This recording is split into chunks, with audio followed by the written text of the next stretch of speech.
Okay, I want to begin proceedings by acknowledging the traditional owners of the land in which this event is taking place. This is the land of the Wurundjeri, and we pay respects to their elders and families, past and present. Thank you for being here. We wanted to organize this event as a sort of follow-on from the Australian premiere of the film The Competition, and by our good fortune in having the director to be here both for that premiere and also to be here this evening. But we also wanted to do this event because we think this question of the role of architectural competitions, architectural design competitions, is one that is spoken about a lot, but not necessarily in very public forums. It's spoken about particularly after a competition, either in frustration, anger, desperation, or incredible excitement for having won. So we wanted to have an opportunity to have a public forum on that issue, but also to see it from a range of different positions, because there is a complexity to the role of architectural competitions. They don't all do the same thing, and they're not all for the same purpose. And I think we need to recognize that. Having said that, we do know that within the history of architecture and the legacy of architectural competitions is very important for the progress of architecture. And it's often that projects that don't necessarily win may have more longer-lasting influence on the direction of architecture than those projects that do win. I want to also thank, as part of this event, but also for the screenings of the movie The Competition, the support that we've received from architectural practices here in Melbourne. Hable was one of the first, Ellenberg Fraser, Jackson Clement Burrows, Bates Smart, and as well the Institute, the Australian Institute of Architects.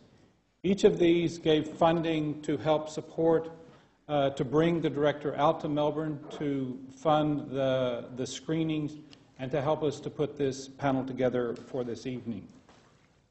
In setting that context, the format for the evening is that after I've made an introduction of the panel members, that each of them will make a statement, a short statement, 2, 3, 4, 5 minutes, just in terms of where they position themselves or what they think is the most relevant or most pertinent aspect about the role of architectural design competitions.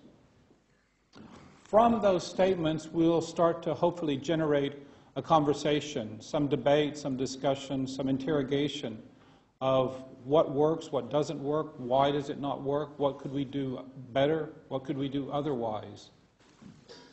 And then we will open it up fairly early to the floor because, again, this is really a forum. The conversations from the panel are really to just get things started. After that, it's really a bit more free-flowing and open-ended. We've allocated about an hour and a half. We can stop earlier if people are bored or there's nothing else to talk about, but we will end by 8 o'clock. So, to begin, I do want to welcome and to give a bit of background on our guest who's come from Madrid, Angel Borrego Cubero.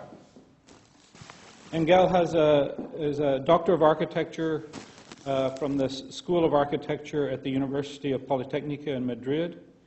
He has a Master of Architecture from Princeton University, where he was a Fulbright Scholar.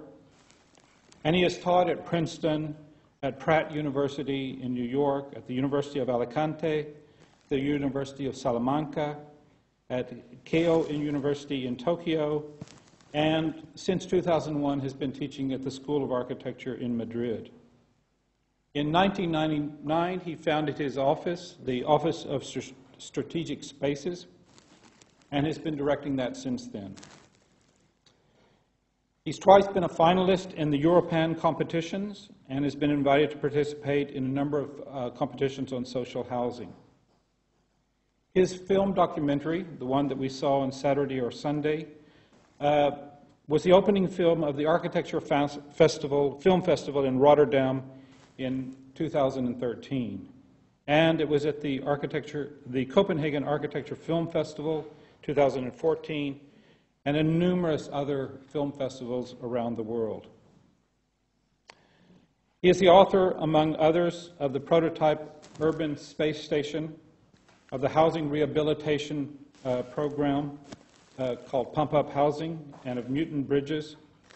And he's designed spaces for exhibitions, such as Feed Forward, and had numerous exhibitions in spaces like at ARCA 2003, 2004, and constructed houses such as House Space Invaders and the House Murakami. Thank you, Angel, for being here. Thank you. Next, I want to introduce Suzannah Waldron, who's sitting almost at the end over on the left. Suzannah graduated with first-class honors with a Bachelor of Architecture from RMIT. Prior to establishing her practice, Searle x Waldron Architecture, she worked at OMA on projects for Prada, the City of Ghent, and Cornell University, and was part of OMA's research arm, AMO, involved in the exploration of new design museums in Amsterdam. She also worked in London for DRMM, Derijke Marsh Morgan, as a designer on various invited competitions for mixed-use housing and educational projects. In 2008, Suzannah was one of 7 emerging young Melbourne architects exhibited at the National Design Theatre's Do Not Crop exhibition at Federation Square. She has taught at RMIT and at the University of Melbourne, and she was most recently one of the recipients of the Dulux Traveling Fellowship. Thank you, Suzanne. Next, I'd like to introduce Jill Garner, who's sitting here beside me, beside Angel. Jill, as many of you will know, is the Associate Victorian Government Architect. The Office of the Victorian Government Architect, the OVGA, is a leader in enhancing the quality of the built environment in Victoria. The OVGA provides leadership and strategic advice to government about architecture and urban design, and promotes an awareness about how good design can make good living spaces and places and urban environments. It performs an advisory role, providing strategic advice to the government about architecture and urban design, and offers critical understanding about building design to government ministers and departments. Jill is a co-founder of Garner Davies Architects, a St. Kilda-based architecture studio, which was established in 1995, where they won also the International Design Competition for the Wagga Wagga Civic Center. Garner Davies continues to demonstrate their architectural credentials through considered, articulate, and timeless public buildings and private works. Jill has also taught at RMIT and Melbourne University in a range of design, architectural history, and contemporary theory. Thank you, Jill. I'm mixing this up, so just to make it confusing as possible, John Clements, who's sitting 4th from my left. John got his degree in architecture from Deakin University, and he's a founding partner of Jackson Clement Burrows Pty Ltd Architects. Jackson Clement Burrows was established in 1999 with his co-partners Tim Jackson and Graham Burrows, and the practice employs a team of approximately 35 architects and administrative staff. Their work has been recognized through numerous RAIA and industry awards, and their projects have been seen widely published in Australia and internationally. JCB was established to form a collaborative team with shared commitments to the exploration of innovative architecture driven by environmentally sustainable design. As well as being a director of JCB, John has also been previously the AIA chapter president for the Victorian chapter. He's a member of the Building Advisory Council, and he is the national AIA president-elect from in the coming year. At the end, we have Tania Davidge. Tania is a director of OpenHAUS. Tania is a registered architect and sessional architect academic at Monash University, RMIT, and the University of Melbourne. She has over 7 years of professional experience and has completed a Master of Science in Advanced Architectural Design at Columbia University in 2001. She's a director of OpenHAUS, where she aims to create greater visibility for the architectural profession, to foster a broader understanding of the complexities of the discipline of architecture, and to explore the multitudes of ways that architecture affects and influences our experience of space and the built environment. Tania is also a member of the editorial board for Parlor. And finally, Mark Loughnan, who is a principal with HASSELL. Mark is here replacing Ingrid Bakar, who couldn't be here. Mark also is a graduate of Deakin University, and before becoming an associate and director at HASSELL, worked with Herzog Domeron on projects both in Europe and in the United States. He's a principal at HASSELL since 2007, where he is the global head of architecture and principal architectural director in Melbourne, and is head since almost a year ago, is head of architecture for HASSELL. So, with those introductions, I'd like to begin by asking each of the panelists to make a short statement, a statement in relationship to the role and the relevance of architectural design competitions, and I'll begin with Angel. Angel? I don't know if this sounds okay? Okay. Well, first of all, thank you for having me here. It's an honor. And I always felt that coming to Australia, somehow the film would be very well understood for various reasons. First of all, the image that we have of Australians are very sport-driven people, crazy about competition in sports, pretty much overachievers, right? According to the size of the country in population, of course. So somehow it felt right that competitions would find a keen audience, but not only that. The fact is that I've become quite anxious about competitions in the last few years, even before doing the documentary, because it's clear to me that for the last 10 years, at least in Spain and in Europe, I don't know here, competitions have developed a bad reputation. I don't know why exactly it is. Mainly with the younger generations of architects, around my age and younger. They kind of hate the idea of competitions. In fact, in Spain, the most, let's say, successful way of going about architecture for the younger generations is through collaboration, through making up their own, many of their own commissions and many of their own projects. Certainly there is not enough projects for them to compete in, and they make up their own projects, and they collaborate a lot. There is many groups of architecture, young architects that develop really interesting practices. And while doing the film, it also became clear that many of the higher tier architects, the very famous architects, the very accomplished architects, also hated competitions because they kind of, I can understand it. Like if you're as famous as Frank Gehry or as accomplished as Frank Gehry or any other of them, you would say that they would never ever need to compete again, right? Like it's reasonable to think of any other profession. But I come here and I say, okay, Australia is my last resort. Probably, it's this over competitive country at least in sports. That's what we know. And then I also did the capitatical competition. I got to know that competition even got so far that you couldn't even agree which city, either Melbourne or Sydney, to get the capital in. So you decided that they were fighting so much that Canberra came up, and then that was also a competition, right? A guy that came abroad and said, okay, I don't know what's going on, but somehow I thought this was the correct environment. I would never ever have this.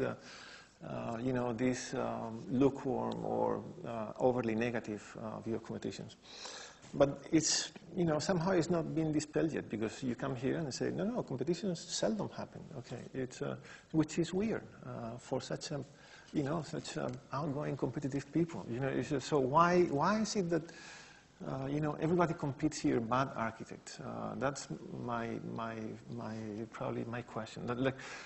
The second question that I have is, why is, I don't know here, because I have, and I'll speak very little and just try to listen, but, and I don't know how it's going here, but competitions in Europe, which is the area that I know more, and I know there were competitions usually, open ideas competitions, are devolving into tenders, which is not really competitions, right? And architects then compete through weird things like the money the architect is going to cost, how many square meters has he built previously of that same type of building that is going to be subject to competition, which is a weird way of evaluating an architect, as if he were a monkey or something like that. And those type of tenders usually tend to place the blame the emphasis on not very smart administrative work.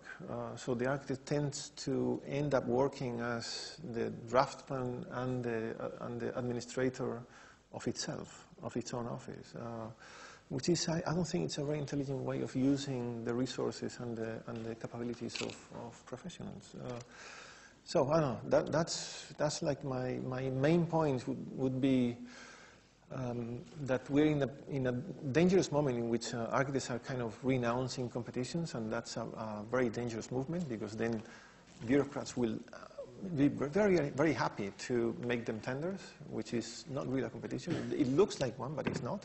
It's another kind of animal. And I would also propose that what we actually need, and I think there is a lot to be said about the criticism of competitions, is that we actually need to do a good work, a better work of designing them, which is also a very interesting process, and that we actually need to put a lot of thought in it. So those are my two main points. Thank you. Thank you. Thank you, Angel. I'll now ask Jill if she'd like to make a statement. Is that okay? I'm on the Yeah. the standing mic. Look, I guess the debate about whether architectural competitions are a worthwhile endeavour is not a recent one. It's ongoing, and it's been going for a very long time. And I do suspect that our local debates are quite different to those that take place internationally, because I actually understand that in some places, in some countries, there's a culture of working on paid competitions that seems to be a business in itself that sits alongside and adjacent to the practice of architecture. Our local competitions seem to come in cycles. The process involved in staging a competition like the Flinders Street Station competition, for example, was really significant. And maybe in consequence, having been a part of the process, it doesn't actually happen very often, that kind of competition. The last competition for what could only be called a major civic intervention was probably Fed Square prior to that. There seems to have been a spate of invited or limited competitions more recently, and I suspect that these are starting to be more like the tenders that were just discussed rather than real competitions. And I also hear very regular and quite ardent criticism that there's a handful of architects who often seem to regularly win these.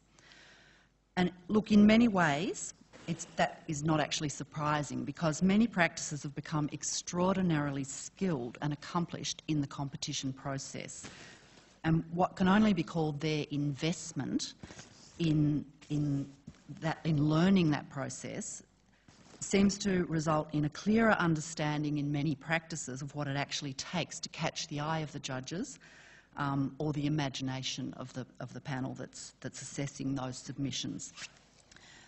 There is probably also an awareness in those practices that have made this investment of the limited time that a judging panel actually has to review each submission, and an understanding of the need to communicate an idea that indicates some depth of creative thinking and to suggest that there might be possibilities in a scheme that's put on the table, and all of this needs to be suggested through the language of the drawing. And to this end, you are relying on the judges to be able to understand the conventions of drawing and what those drawings actually say. So this investment in the process of the competition has probably also resulted in the capacity to come up with a creative solution under the pressures that are dictated by the competition process. And look, this skill I don't think can be overstated. I'm sure that most of the practices that I engage in this too have a process of analysis of what I might call the peripherals or the context of the competition, and these might include an analysis of the site, the program, the makeup, the skill set of the jury, all of those sorts of issues, and looking at those issues actually has to inform the decision as to whether you are going to take part in a competition right from the outset. Any design-focused practice would question the wisdom of submitting a competition entry to a jury that doesn't contain architectural expertise. Competitions are demanding. Sometimes they seem to be unfair, and even if they do have some recompense, I'm sure the profession, for once, is in ardent and hearty agreement that they just simply don't pay. All the same, I don't believe that competitions should be ruled out because they don't pay. The practice of architecture in our world of risk and responsibility can be quite stifling.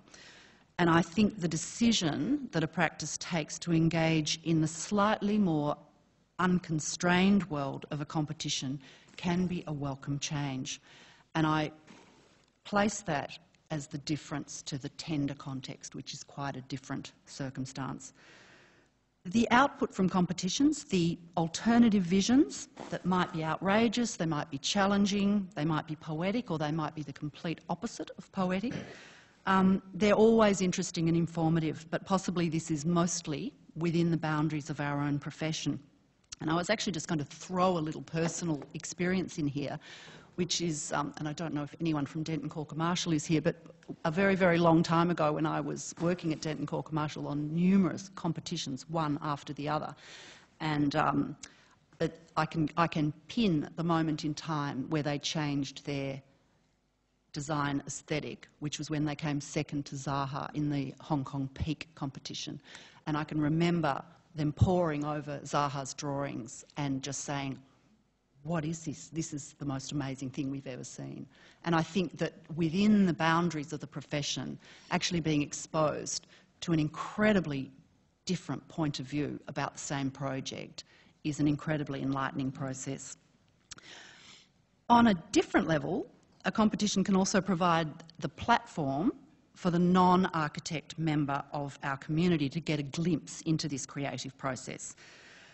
I think that the way the questions were asked of the community in the Flinders Street competition was very interesting because those questions echoed, in a slightly simplified version, the questions and the issues that were addressed by the jury themselves. So those issues that were examined on a point-by-point basis were the foundation of the community questions as well.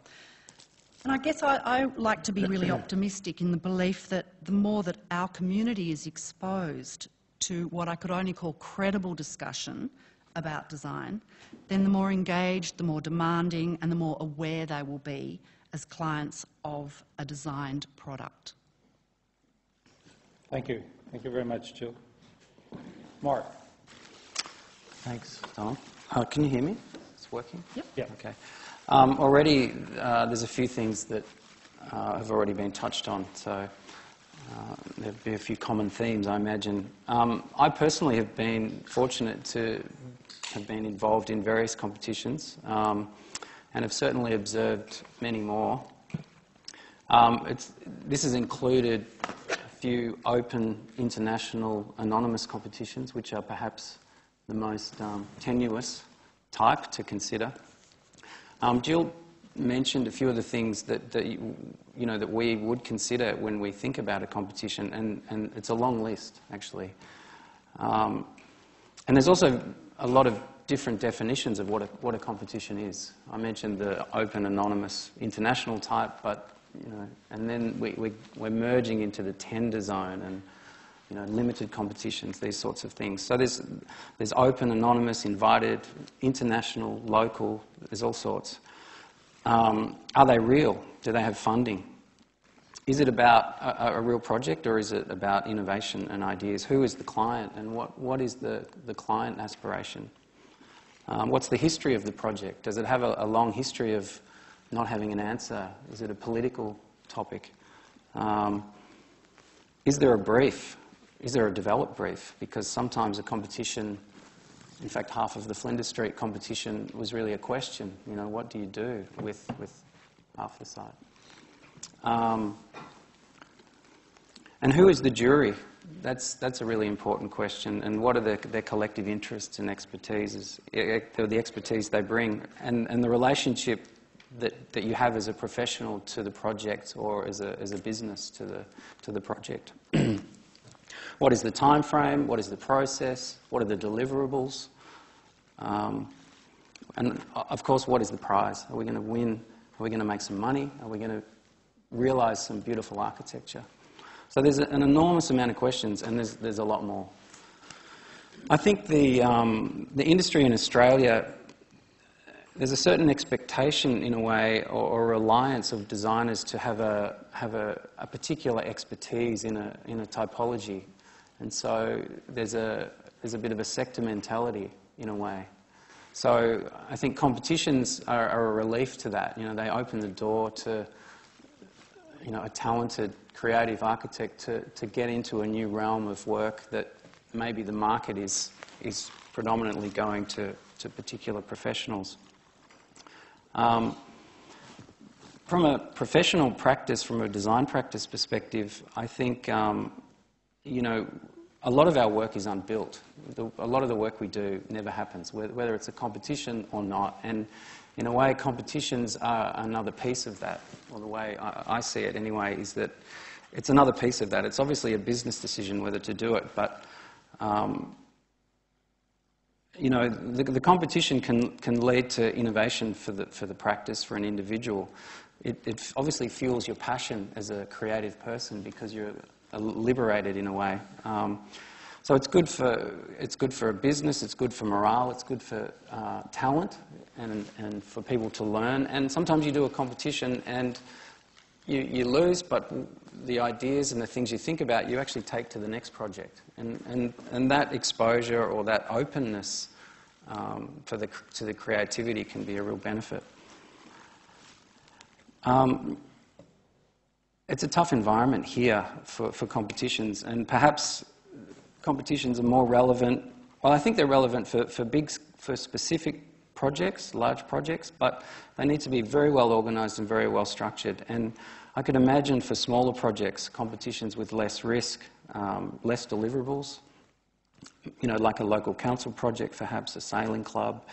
But it needs an adjustment and a balancing to become more relevant again. And I think they're an important part of the creative and our built environment.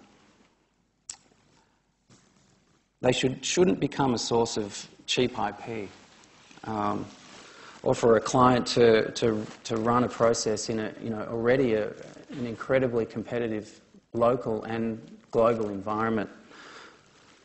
And the built environment certainly needs creative thinking and a creative outlet. And the chance of an inspiring, diverse and unexpected outcome is I think, is a positive thing. But I think the industry here needs an appropriate and professionally respectable balance between what the competition is and what is expected. Thank you. Thank you, Mark. John. Thanks, Don. Just firstly, thanks, Don and Angel and your team for putting on the film on the weekend and for having us here together on the panel tonight. It's certainly relevant to some of the work that we're doing at the Institute at the moment.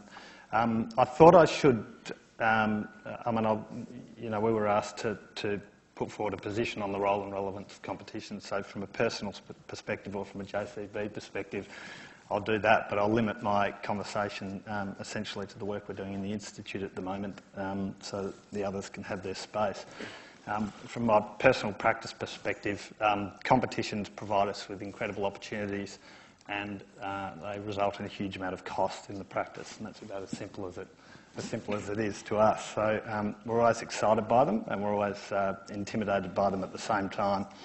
And the divide between the opportunities and costs seems to be getting greater. So it's a space that I'm certainly very interested in managing a medium-sized practice. Competitions, architectural competitions were traditionally the space of large public projects. I mean, that's how they evolved. And I think the UIA, which is the Union of International Architects, drew up their first competition guidelines in 1956, I think it was, and they reviewed those guidelines in 1978 and then again in 2000. And the UIA generally, manage and endorse, not in all cases, most of the larger international competitions around the world that invite architects from different countries, so there's some consideration to different positions from different countries. In Australia, the Institute of Architects is the go-to place for endorsement, obviously, for competitions. And perhaps that's been happening less so in the last 10 or 15 years. And again, it sort of comes back to this idea that the larger public projects should be endorsed and that an independent body should perhaps review how those competitions are run and the conditions involved with those competitions. So in the last 10 to 15 years, there's been this divide and this emergence of the private competition, and it's probably the biggest concern within the market, this idea of the tender or the bid or the competitive bid. And it's perhaps where most of the damage is being done in the space, and perhaps some of that space is watering down the value of the traditional public competition that might have been endorsed in the first place. So the National Council at the Institute have recently had some discussions, and certainly to some degree it came on the back of the Flinders Street Station competition, which was great to see such a fantastic competition out in the public space and the merits of these competitions being publicised, but it also, some concerns came to the table as a result of that competition, and concerns came to the table more so about this emergence of the private competition and the cost of practice. So the Institute, or the National Council, have appointed a working group which will review the Institute's guidelines on competitions, which I think we last did a draft in 2003. And there'll be a group of about 4 or 5 of us working on a complete review of the guidelines, new guidelines and a new policy position over the next 6 months to tackle some of these issues. Just to drive some of the conversation, or some of the conversation after our forum tonight, I thought, or continuing our forum tonight, I thought I might just identify some of the primary concerns that arise in the competition space. Firstly, it's probably fair to say that single-stage competitions with limited deliverables and shorter delivery times generally provide fairer outcomes. However, two-stage competitions are more often necessary on larger and more complex projects. However, the deliverables in the second stage are often significantly out of balance with the allocated competition fees. Practising architects should be employed as competition advisors to negotiate suitable fees that reflect reasonable compensation for the deliverables and associated IP in endorsed competitions. Generally, architectural competition fees are competition fees are lower than they should be, and practices wearing the costs which contribute to the substantial increase in overheads in practice. This in turn is a cost to the market and it has to be recovered elsewhere. Competition-based procurement processes are arguably contributing to the pressure on pay levels in the architectural profession across the board. There's an increasing number of limited competitions requesting Australian architects to approach international architects for submissions in partnerships. This is often driven by the marketing strategies rather than the need for the expertise of the international architect. It becomes a branding exercise, and there's often a misconception that this might open up a smoother path in the town planning or DA process. We have incredible depth of talent in the profession in Australia, and we should be embracing it. Architectural competitions are now regularly being used by private clients and developers to obtain a shopping list of concepts which are used to generate a subsequent briefing process which involves the merging of ideas from different practices. And in this respect, many competition-based procurement processes show complete disregard for appropriate protection of authorship, intellectual property and moral rights. And finally, due to the rise of risk analysis, there's not enough public competitions for small government work which could provide important opportunities for small and emerging practices. So we hope that within 6 months or so, the Institute will release a review of the guidelines and a new policy position that addresses this sort of shift in the market. I thought to close, I might just sort of put forward the way that I see competitions in practice relative to the professions that we're surrounded by. If you had concerns relating to your recent heart pains and approached 5 cardiothoracic surgeons to express their interest in taking you on as a client by undertaking the preliminary investigative surgery with a bit of an artery clean-up for free. A condition of your request would be that each surgeon has to put their current clients to one side and immediately undertake the preliminary investigative surgery and provide a detailed report and recommendations within 2 weeks. All of the surgeons have been pre-qualified by your GP, so you also ask them to provide their best offer in regard to their professional fees to help you make up your mind. In the end, you chose to engage the surgeon who offered the cheapest fee because he was trained in the same hospital as the more experienced surgeon that you were most impressed with. Even though the more experienced surgeon you were most impressed with just happened to be the surgeon that your GP had most highly recommended in the first place, you come away with some sense of comfort. That comfort came from the fact that in a further meeting, the cheapest surgeon had agreed to sideline his fresh and unusual approach in favour of employing similar techniques to the other 4 surgeons, simply because you were in the fortunate position to be able to brief the surgeon on exactly how they all went about their work. Thanks. Thank you. Suzannah. Hi, hopefully we're on. I'm going to approach this from the angle of the emerging practice, but I'm going to touch on and perhaps repeat a couple of the comments that have already been made. For emerging practices, I would sum it up that competitions are almost all right. Open competitions can be a good way to support emerging talent. They allow your practice to test ideas, work at larger scales. They can give you the impetus to get started and, if successful, the confidence, perhaps the cash flow as well. I suspect that for our practice, Searle Waldron, we wouldn't have started if we hadn't had success with competitions. We wouldn't have begun our practice. We'd probably be waiting in vain for our non-existent mother's house renovation to hit the cover of Architecture Australia. Our practice began after we won the first stage of a competition for a museum in China in 2007. Mocape was an 80,000 square metre building, $100 million in value. It was a big league opportunity. The competition, as originally announced, was open, single stage, anonymous. We've heard about how that's perhaps fairer. There was also a good jury. We did our homework. The jury included Hirata Isazaki and Wang Shu, and most importantly, the project was real. So we entered and we found ourselves, there was a bit of a change in the rules, and we found ourselves competing in an extended second round against the likes of Cubero and Blau, who eventually won. We won another competition the following year, this time a UN Habitat organised urban project in the newly formed nation of Kosovo. Another single-stage competition, although an ideas one. However, this time it remained a single stage. We walked away with prize money, a little bit, but potentially something more valuable, a belief that perhaps it wasn't such a crazy idea to start a practice and do it for real. Our competitions also helped, we think, when it came to obtaining some other commissions. For the annex at the Art Gallery of Ballarat, the fact that our designs had been recognised internationally was a definite plus for the client. So competitions are all right, almost all right. But I question if iconic competitions are the only model. Emerging practices have to be careful.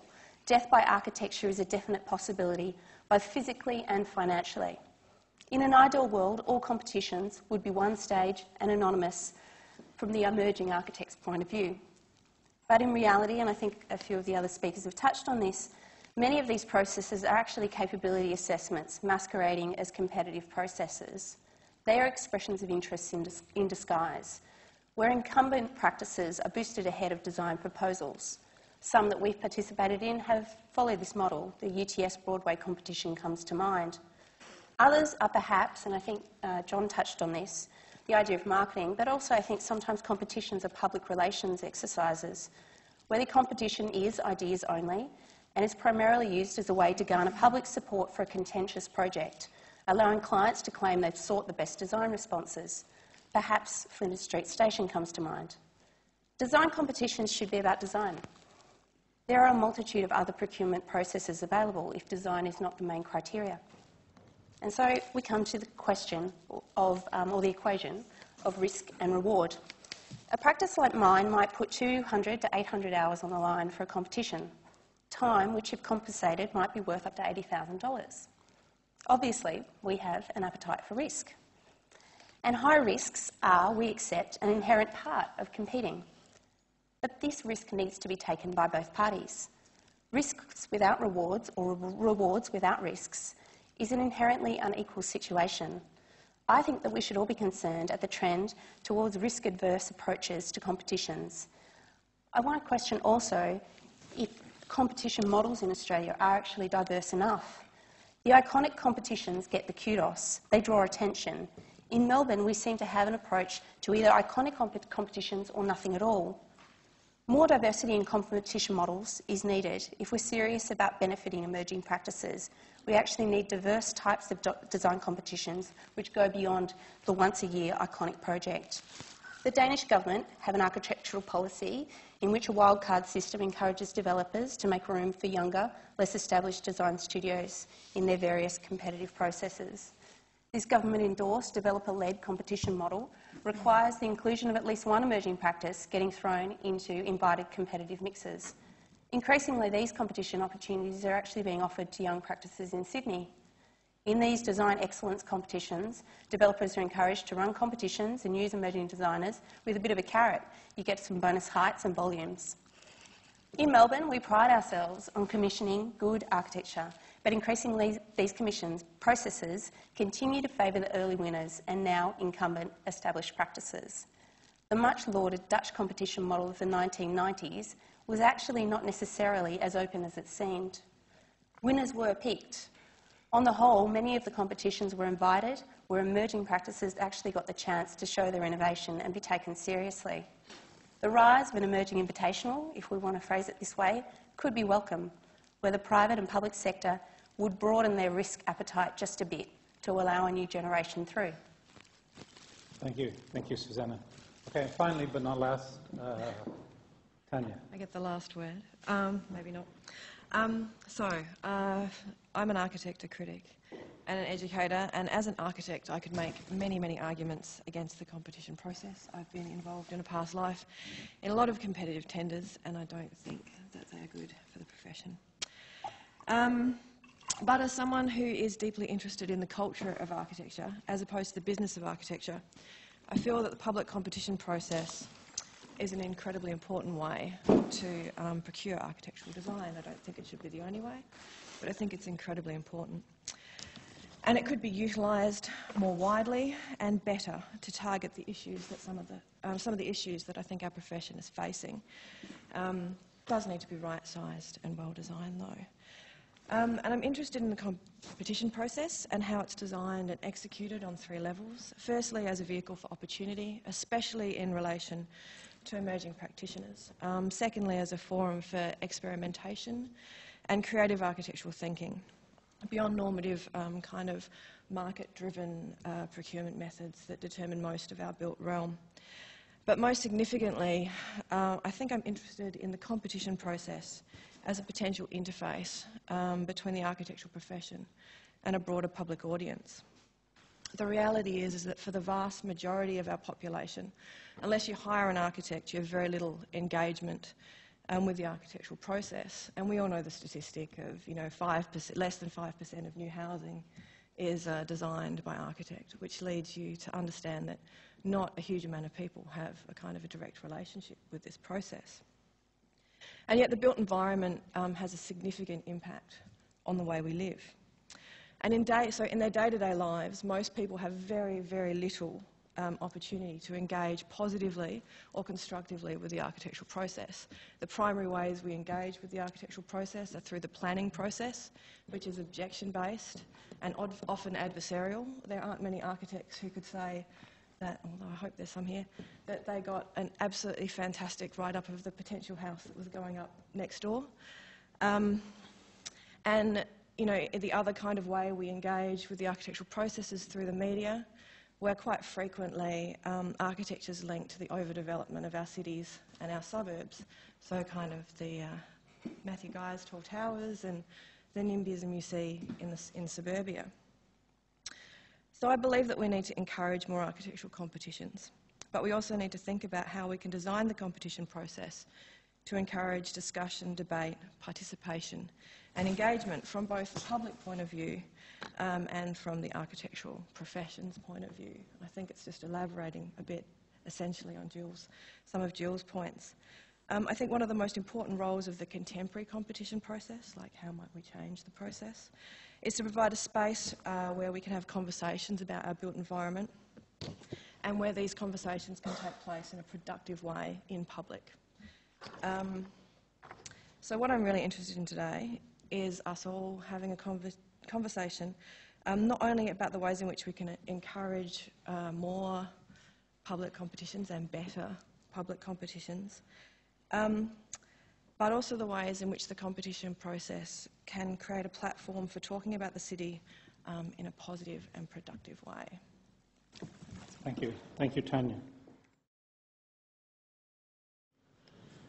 For those of you who saw the film, this was one of the more enlightening parts, I thought. It's certainly one that struck me when I saw it for the first time. But I show it here not just to show some of the personalities of the protagonist, or to show or to talk about the relationship between the lead designers and this invisible team that's working behind the scenes for infinite numbers of hours. But also to come back to this question about whether competitions are really about competing ideas, or is it about certain images? Is the force of a competition and the way that one wins a competition to actually come up with a profound and provocative architectural idea, or is it a form of seduction through certain kinds of images? And I also wonder, having heard the presentations or the statements, if competitions are for the very young and for the much older, or at least for the very young and the very well established.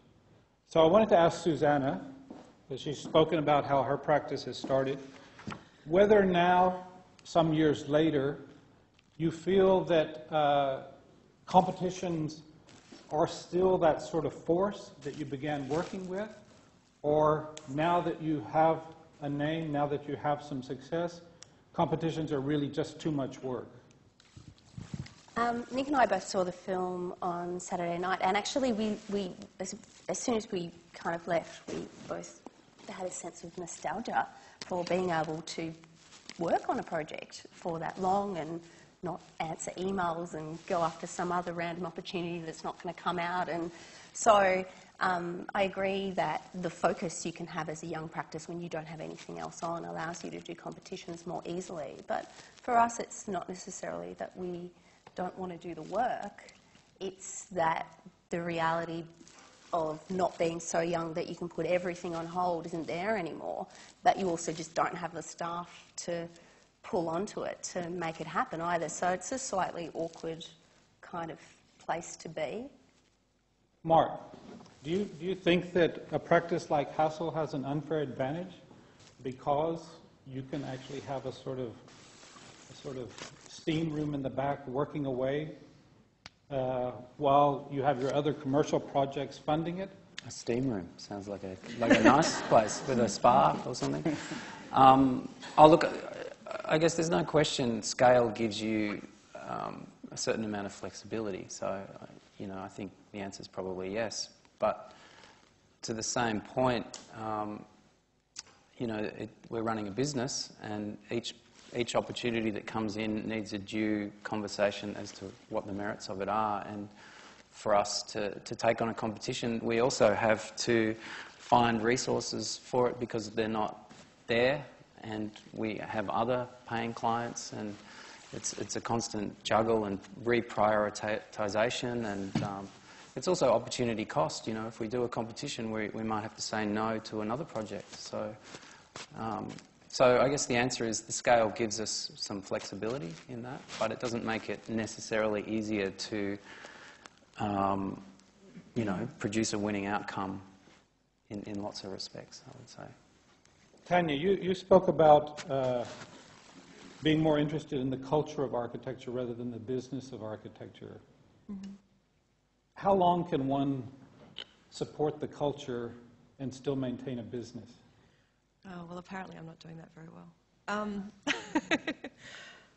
I think when you look at the culture of architecture, I think it's a broader picture issue for me anyway. I think you know, as people who are kind of practicing in a more traditional way are talking about, is that, you know, you assess the opportunity as it comes past your door. Like, you know, is this interesting enough? Is the project, you know, a lot of people entered Flinders Street Station not because they thought they would win, but because they thought it was an important conversation to have architecturally. So you kind of assess these things on different merits. But I think in terms of kind of a broader context, there's a lot of opportunities that competitions can offer the profession. If they're done right, you still choose whether to enter them or not. And this idea of kind of having a broader conversation has been done really in quite interesting ways, I think, with the kind of end of the Flinders Street Station competition. I think a particular competition that I think was last year or the year before was the Green Square competition up in Sydney, where they actually exhibited the long list, which I think is something that Flinders Street Station really should have done, and then asked for public comment, and the public comment formed part of the documentation that went to the jury. So, you know, I think there are ways that we can actually kind of improve the culture of architecture and also improve the business of architecture if we think about them properly.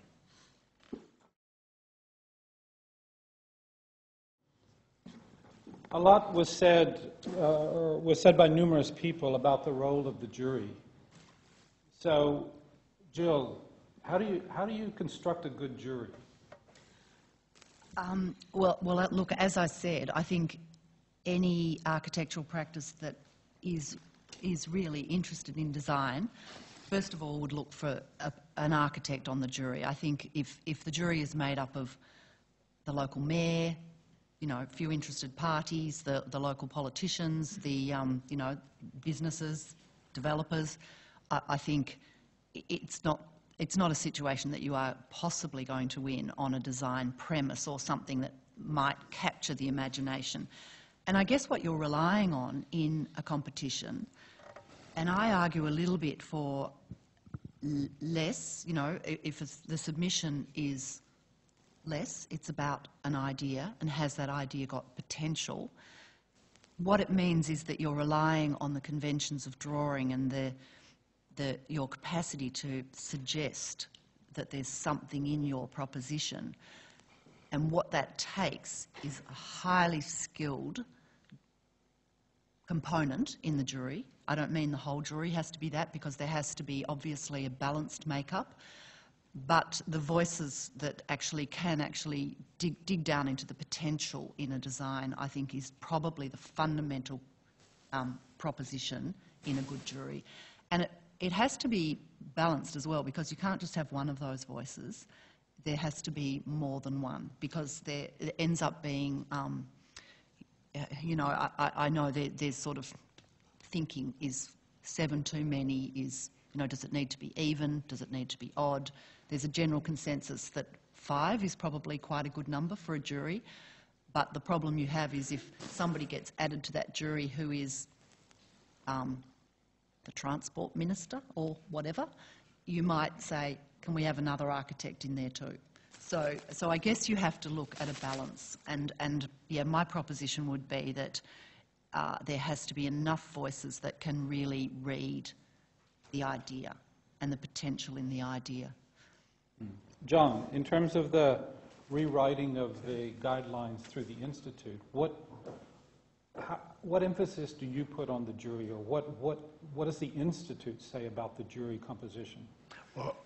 Well, I might just quickly, which I didn't refer to before, but just read from the front of the competition guidelines from 2003, which say when a competition is appropriate when the project is of public significance, will benefit from a wide degree of design investigation, is to be on a significant or unusual site, will benefit from the public interest that a competition can generate where design excellence is a high priority.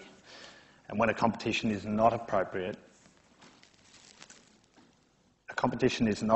when the project is required as a matter of expediency or urgency, it is not possible to appoint an appropriate jury, the budget is insufficient to cover the total cost of the competition, an adequate brief is not available, the sponsor is unwilling or unable to ensure that the competition conditions provide for competitors to retain their intellectual property and moral rights in their designs.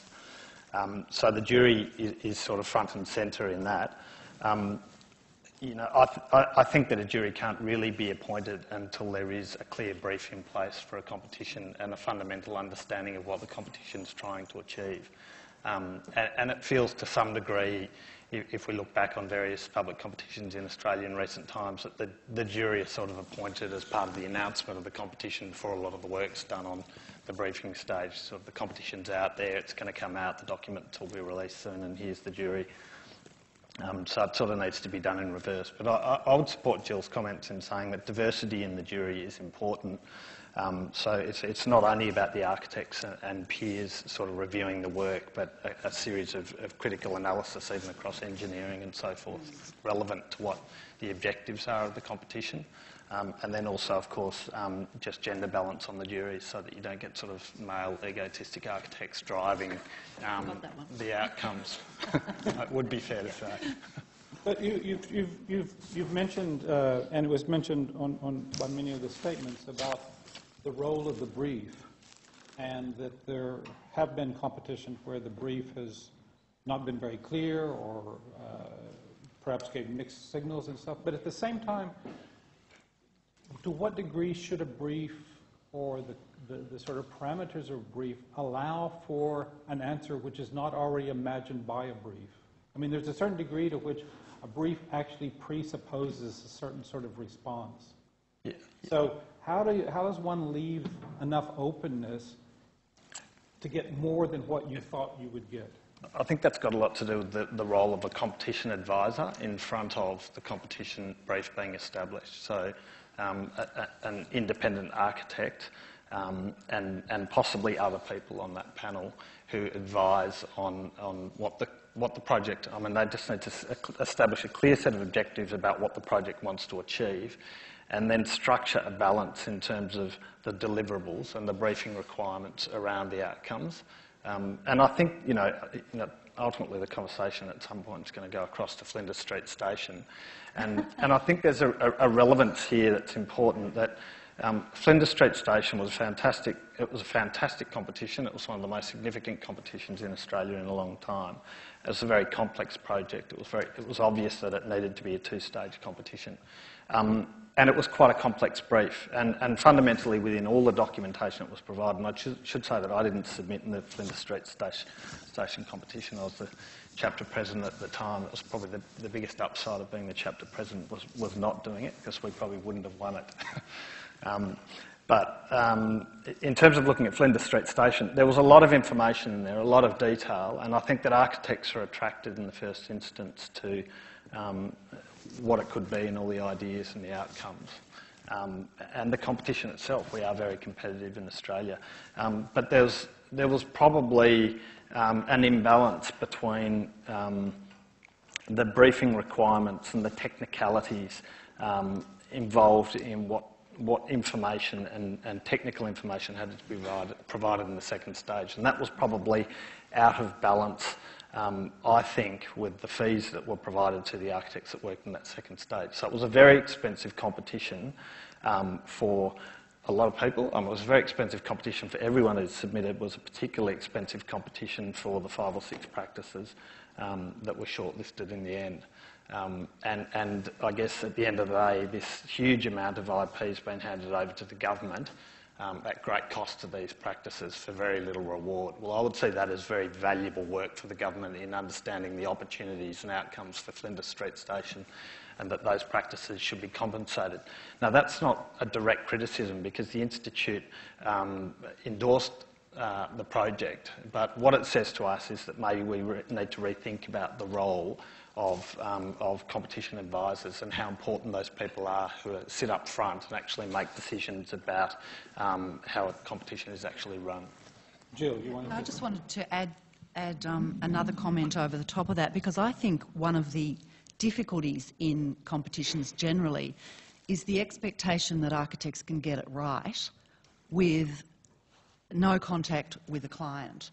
And I think that there is this incredible expectation that, you know, a set of drawings will be submitted and they will answer the requirements of the brief. And I think the interesting thing probably in the case of Flinders Street is the technical detail attached to running a train line, etc., all of that technical stuff.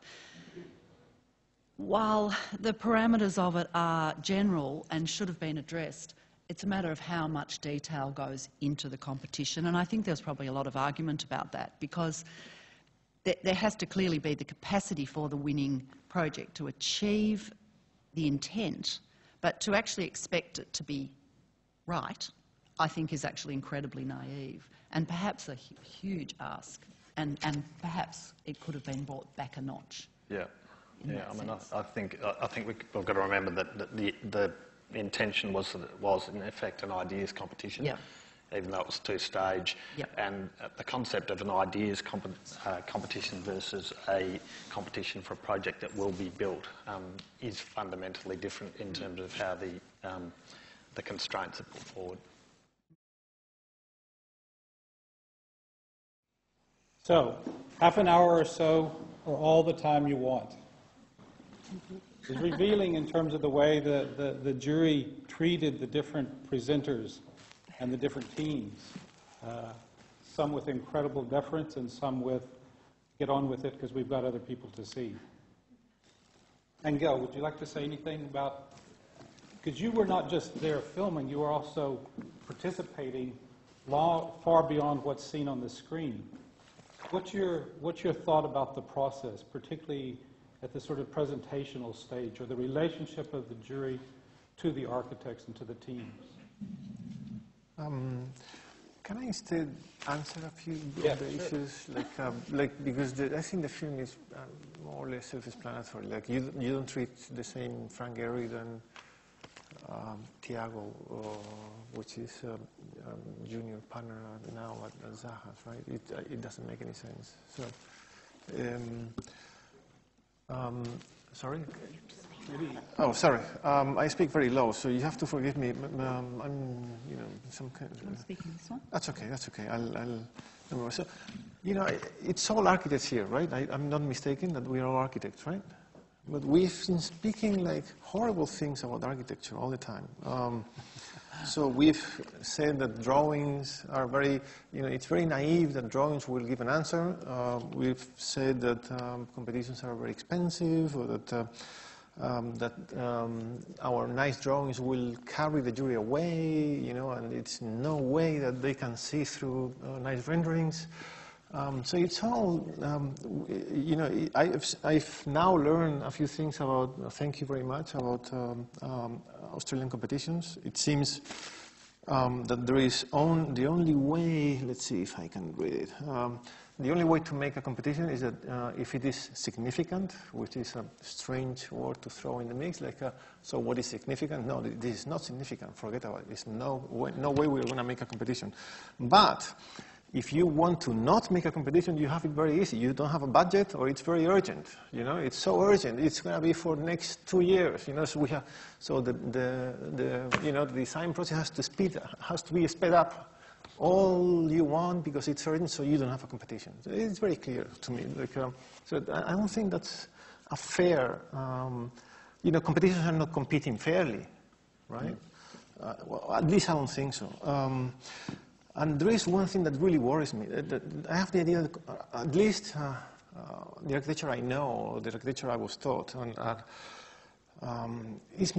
what I think it is like this negotiation between private and public, right? This negotiation, that's what architecture is, and what cities are. And depending where you put that balance, and of course there is all sorts of different balances, so you don't have to really go for more of one or the other. I think there is a responsibility to think about how that private interest relates to the public virtue, or vice versa. And that, I think that kind of public relationship, public and private, is what now we would call in economics jargon, they would call externalities, right? So we are all full of externalities that we don't want to pay for, So competitions are really, so if, when you say competitions are expensive, and that I don't know if I heard it today, I'm very jet lagged, so I don't know if I heard it today or the day before, or the other discussion. So what is it really expensive about competitions? Is it because if you don't make competition, you don't have to make a really precise brief? Because that's where most of the money goes to. Like, the jury usually doesn't get a lot of money for the competition. You spend a little bit more time, that's true, in the process. But I fail to see how, why is it so expensive? I made my calculations about this one, about the Andorra one, and those audiences through the world have become outraged that, oh my God, this is so scandalous. It didn't get made, so many people involved. You actually count the money that was paid. I'm not counting the money that the offices lost, because I count that as R&D, okay? So it's their business to risk that and to make the correct decision if they want to enter or not. And we all have many projects that we don't build, right? But for the government, it was 50,000 each times 5. One didn't, so it's 200,000 euros. Plus something they already had to make, which is the brief. They had to pay for that, so it's nothing else they're going to pay for that. And a little bit of money and expenses for the jury to go there, and not much more. So it's certainly less than €500,000, which just in the knowledge the government got about that museum and the feasibilities and the virtues of that museum, I think it's much more valuable than any other expenditure in public works they can do for 300,000, which is not even a tiny piece of, like 10 meters of a small road. Yep. And you don't see people getting scandalous about 10 meters of some kind of asphalt road being made anywhere. So. Okay. I want to make one short sort of comment, and then I want to open it up. We're running a little bit later than I had expected for opening it up to comments. This relates to, and it follows on a little bit from what Angel has just said, that there's a sense that competitions are only there for the big, important civic projects, which to a certain degree is a slight reversal on the kind of European condition, where in fact it's the smaller projects that are put out to competitions many times, particularly the municipalities, the smaller. And it's been my experience here in Australia that the hardest projects to submit for or actually the municipalities. The pages of proving OH&S in your office before you're allowed to submit, proving diversity, proving liability and professional indemnity in the pages. I mean, some of these big competitions, you just have to spend the time doing the drawings. and handing it in. Yeah. So it's curious to me that we do have this reversal, that the things we make hardest are the things that should be the most open, because in a certain way there's the least risk. There's a smaller scale project, the budgets are less, they're not that complicated. And I guess just as a sort of general comment, I would want to put onto the table the sense that there is something that lots of credentials, lots of previous experience, lots of contacts, lots of consultants will guarantee a project. And therefore, if you're young, without certain experience, haven't worked in this form before, this typology before, there's a big risk. And yet it's interesting, it seems to me, that almost every project that has been very profound from through a competition process, like the Pompidou Center, like the Sydney Opera House, like, dare say it, Federation Square, were done by people with no experience. So I'll open it up to the floor now. I'm not sure where the microphone, there's one microphone here and one in the back. I do want to, this is a unsolicited request and it can be denied, but we do have in the audience the former Premier of Victoria, the Right Honourable Ted Bayu, who generated the Flinders Street Station competition. It was a very important part of both the campaign during the election cycle, and it was one of the most fulfilled promises of the government.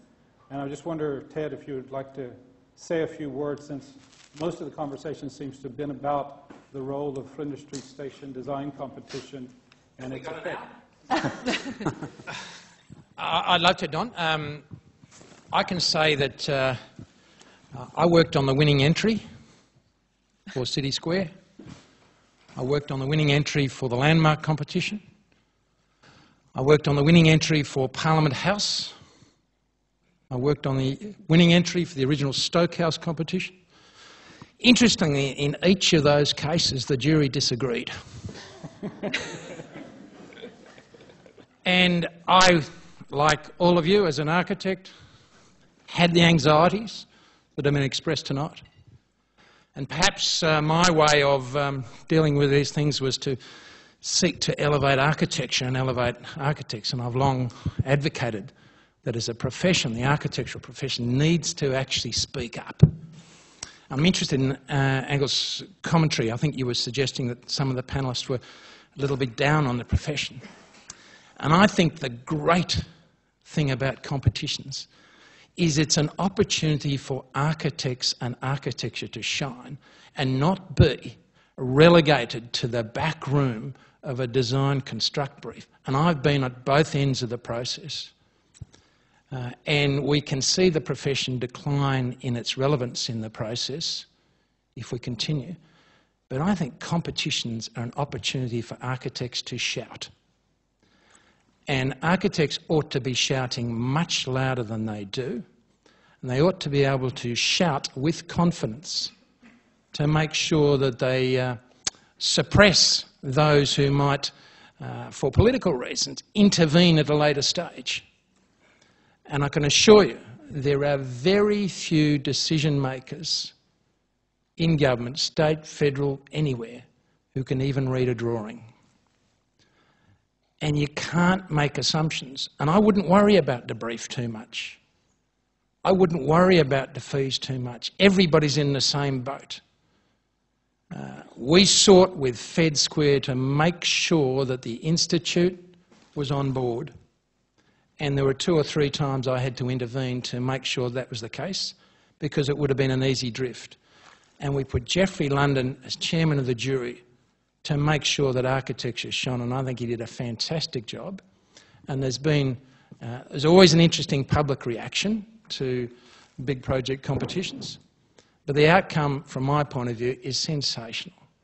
And Mark and his team have done a fantastic job, and there have been some prominent critics, and they'll be beat. And they'll be beat by people who are prepared to stand up and shout for architecture. And we went for a competition on that project because it's a seminal site. We wanted the ideas, and yeah, there's a bit of intellectual property magnetism going on, but it's also about engaging the community. And you can imagine the reaction if a government appointed somebody to redevelop Flinders Street and just appointed somebody, and then the community didn't like it. There'd be outrage, as there always is with architecture in our city. We've become so diminished as a profession that we're the first ones, I'm speaking as an architect, who the media will kick, the public will kick, because we've allowed them to kick us. And I would simply say, start shouting. Don't be frightened to make a noise as architects. And we have to present tighter, sharper, better, more energetically. And I've had the privilege as well of seeing the profession at its best, ironically, in China. And Suzannah mentioned the work you've done there. And Victorian architects are embraced there. And our architects are 10 feet taller in China for some reason or other. I'm not quite sure what it is, but it's true. And there are massive projects being done by young architects in China, and you just feel so proud of it to be part of it. The notion of private competitions, you can be relegated to the design construct, and I've been at the government end of that and seeing those results. There was the Stokehouse originally, wherever it was, 25 years ago, we were a part of that as well. We had a crack at that, and I've seen recently the results of the very limited private competition. And the idea of that was a very short time frame to get that up and running as an icon of Melbourne again. And I think that private competition worked extremely well. So there are horses, of courses, there are moments, and don't be hogtied by the brief. And I saw a quote, I think, from Marilyn Monroe today, somewhere or other, floating around. She said, if I'd followed the rules, I wouldn't have got anywhere. Now, I shouldn't be saying that as a member of the government, but you have to be able to think outside it as well and enchant people. It's about magic and it's about architecture, and we should be shouting about it, not be suppressed by the brief or politicians or anybody else. It is just too exciting to be otherwise. I should shut up. Would somebody else like to have a shout and ask a question or make a comment? If you could make it short, I would like to get in as many comments and questions as possible. Hi, thanks for your encouraging words. I'm curious about, if we're so competitive and capable in Australia, what's the relevance of partnering up with international firms to do these competitions? Can you just repeat that question?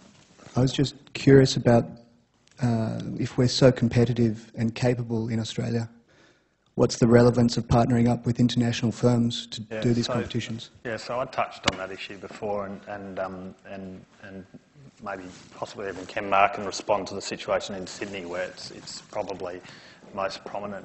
But there is there's an appetite. Again, I just want to clarify there's this divide between public competitions and private competitions. There are cases, there are situations where private competitions are appropriate, which Ted mentioned. And there's certainly a larger number of competitions that occur in Sydney in the procurement of architecture than there are in Melbourne in the public space or on significant sites. But there is an emergence of this approach to say to Australian architects, here's an opportunity for you, and can you select your international architect and submit a bid in a limited competition space. And the attraction of having that international architect is sort of to overwhelm, I guess, the public in some way, or to suggest that a city might be better off by having an architect from another country designing a building that they might not understand the context clearly, or they might not even visit the site. But it's a way of I almost see it as a way of distracting from the more specific objectives of the competition or the site itself. But also there's a marketing aspect there. There's people within marketing and development projects actually saying we need an international architect because we can't sell this building overseas if we don't have an international architect. And I'm just completely firm about the fact that we have got more than enough talent in Australia and Australian architectural practices to deliver all of our work. And to some degree, bringing international practices over here is a concern because they're used to building buildings, public buildings, with very large budgets compared to the amount of money that we actually spend on our buildings here. And that creates tension between the architects who are familiar with what we can achieve and what we can't achieve. I just wanted to see if Mark wanted to comment, because Mark and HASSELL were one of the teams that were effectively forced to align up with an international practice in order to participate in the private redevelopment of 447 Collins Street by CBUS. And I'm curious, I'd be interested if you wanted to comment on that experience and whether it felt like a sort of denigration that you, HASSELL, who's incredibly international, had to be with an international architect. Yeah, it's a very good question, and it's a very topical one in the industry and within our business. I mean, you know, we have different examples. Flinders Street was a very strategic decision on our behalf because to team up with Herzog and de Meuron, because even though it was an ideas competition, you know, it's such an interesting project that firstly we decided as a practice to submit, and even though it was an ideas competition, it was a strategic decision to team up with Herzog and de Meuron. Well, firstly because we have a great relationship with them, but also strategically because they have a global history of built work in a heritage environment. Actually, that was the main reason. You know, there's very few, I think, Australian practices who have a reputation of working with a building like the heritage piece of Flinders Street Station. So that was a very strategic decision. And as you mentioned, there are other examples where somehow, you know, I guess you have an arm behind your back. You either, some instances have been asked to team with an international, and if you don't, then you may as well not submit. And that's a very different situation, and a very, I think that may be the first time that I know of that occurring.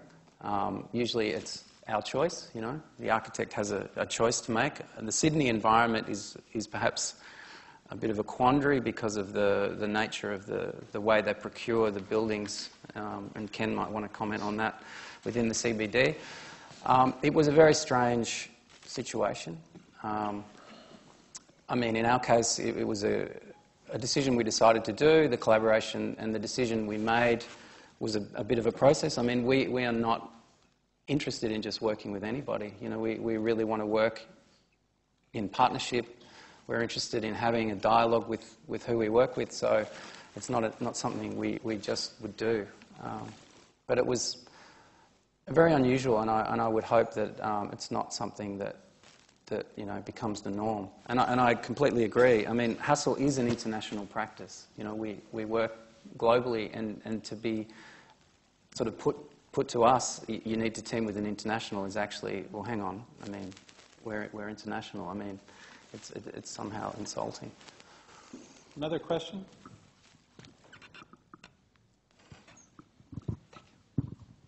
Thanks very much. You know, it appears that after watching the movie, I have like re-questioning about what is actually the role of the competition.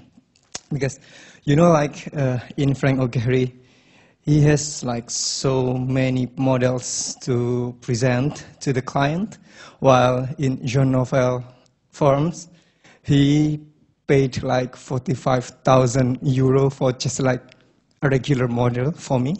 And so that they spent like so much time and also much cost. It cost them so many.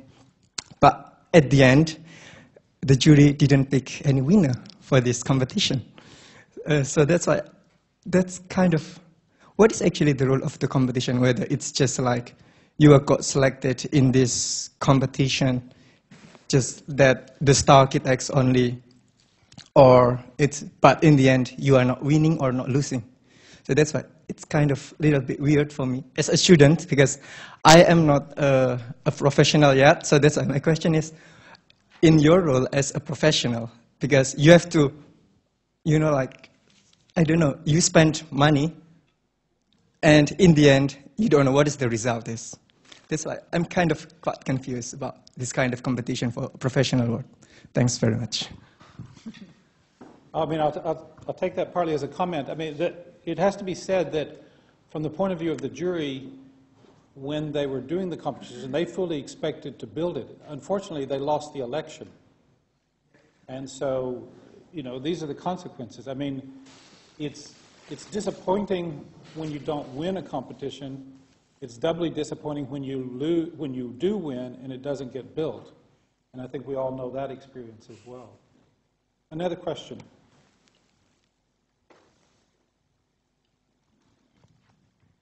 Thank you. I have a question about the role of competitions and younger staff members within practices, where the first sort of clip of the documentary, which was a very good documentary, I enjoyed it thoroughly.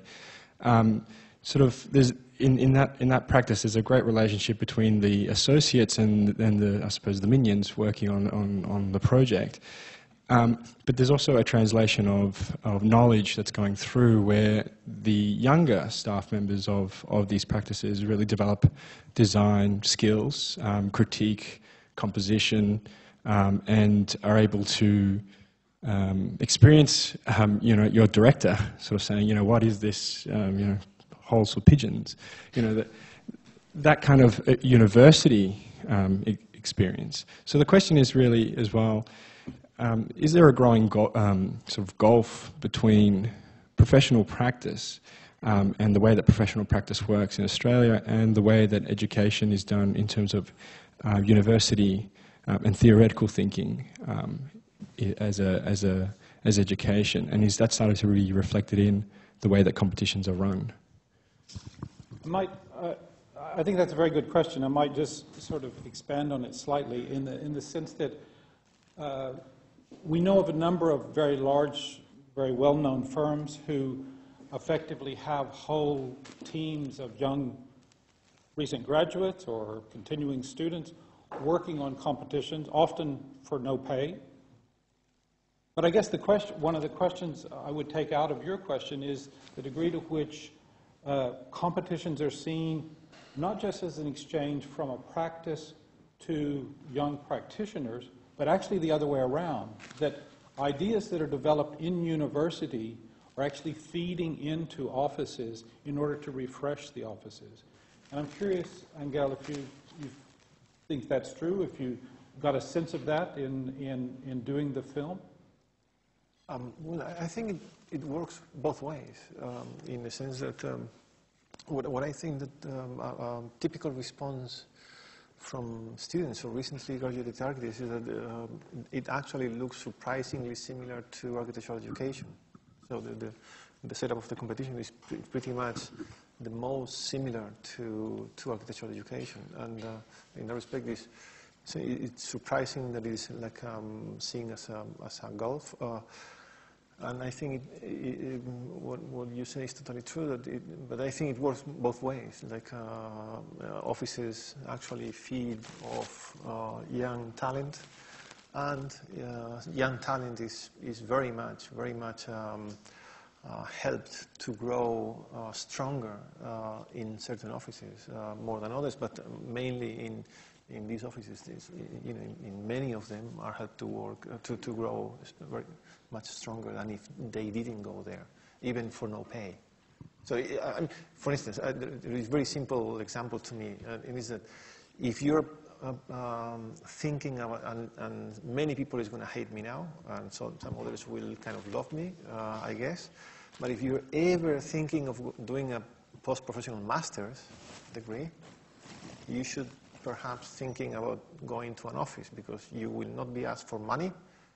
So maybe you're not paid, but you at least will not be asked for money, and you may even get something, you know, some means of sustaining yourself in the process. And learn even probably more intensely. Tania? I was just going to add a little bit to that. I actually think that becoming an architect takes an incredibly long time, and it's not something that you fully grasp when you're studying. And what I believe as an educator, as well as an architect, is that when I teach students, that I'm teaching them to think. Because a lot of what architecture is about is solving problems. You can learn how to use the software, you can do all these other things, but the kind of problem solving that architecture involves, and the ideas, the architectural ideas and the conceptual stuff that you work on is actually quite similar to what I think should be looked for in a competition process. If you're looking for buildability and all these other things, those things can come. You can pair up with Bates Smart to create Federation Square. You know, there's lots of ways around them. But the thinking process is really important, and so that's why I think that you see these resonances between studio practice and kind of competition practice. Okay. Jill? Yeah, I might make a comment as well. I think one of the things that I think is highlighted a little by the film as well is the incredible skill level of the architects, the mature architects. And the reality is the students are contributing, but they're contributing thousands of ideas. You know, they're full of all sorts of enthusiasms. I think what's really interesting is watching a really skillful architect at work is their capacity to drill down in literally 5 minutes. They read the site, they read the context, they have the most amazing eye for, is that good, is it not good? And I think really that mutual learning is really interesting, but I think that, you know, as I've kind of matured through architectural practice, it is interesting that the most skillful architects who have the most amazing eye for design actually get there very fast, if you like. And I think the relationship is really good, but I think it pins itself on the capacity to actually find the answer that is best. Okay, we'll have to close it there. We're running over a little bit of time. I want to thank you very much for being here. I also want to thank, again, the sponsors, the Institute of Architects, Bates Smart, Jackson Clement Burrows, Ellenberg Fraser, and HASSELL. But I really also want to thank the panel for offering their time and their comments and their discussion. So thank you again to Engel, to Jill, to Mark, John, Suzannah. Thank you very much. Good night.